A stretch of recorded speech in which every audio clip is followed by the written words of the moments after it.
Budget reading by Treasury Cabinet Secretary Njuguna Ndogo. Abdiaziz Hashim for Sunday Express. Finance bill debate continues to rage.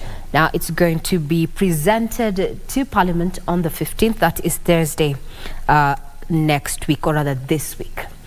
Now, President William Ruto has challenged African leaders to lobby for the removal of the current global financing system, which he maintains is prejudicial to the continent. Now, the president, who was addressing the Djibouti National Assembly, said Africa has been profiled as risky for investment on spurious grounds, and the current climate crisis will be brought under control once the global financial and governance framework facilitates the continent to emerge as a champion of green industrial revolution.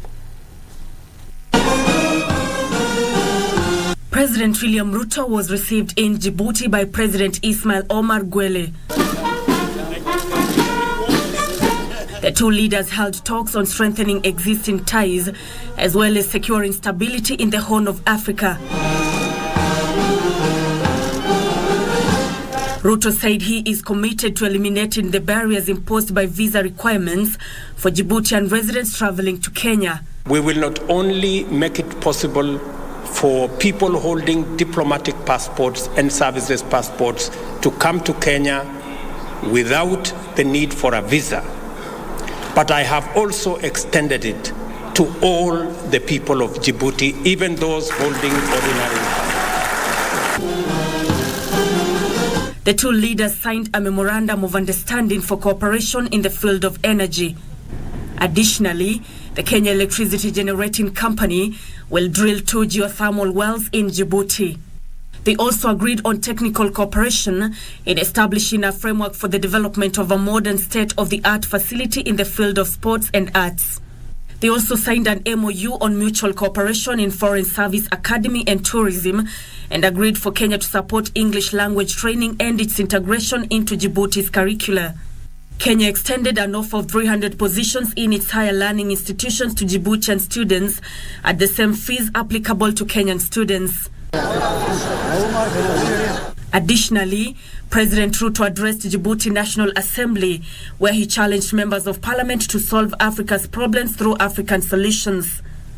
He maintained his push for a just global financial system that would allow Africa to prosper and invest in technologies. Africa has been arbitrarily and prejudicially profiled as risky for investment on entirely spurious grounds. As a result, the volumes and financing available for African development are traditionally minute, and the cost of these finances is notoriously extortionate.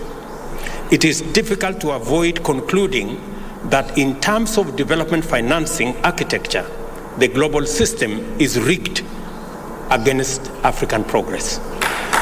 He also called for reforms in the United Nations Security Council for the region's peace and stability, as well as urged African leaders to unite and push for the region's interests. Do you know that only 5 countries of this world hold meaningful power in the UN Security Council? None of them is African.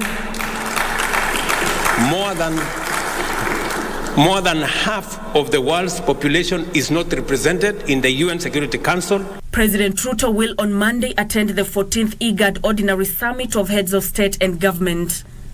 Nancy Okware, Sunday Express.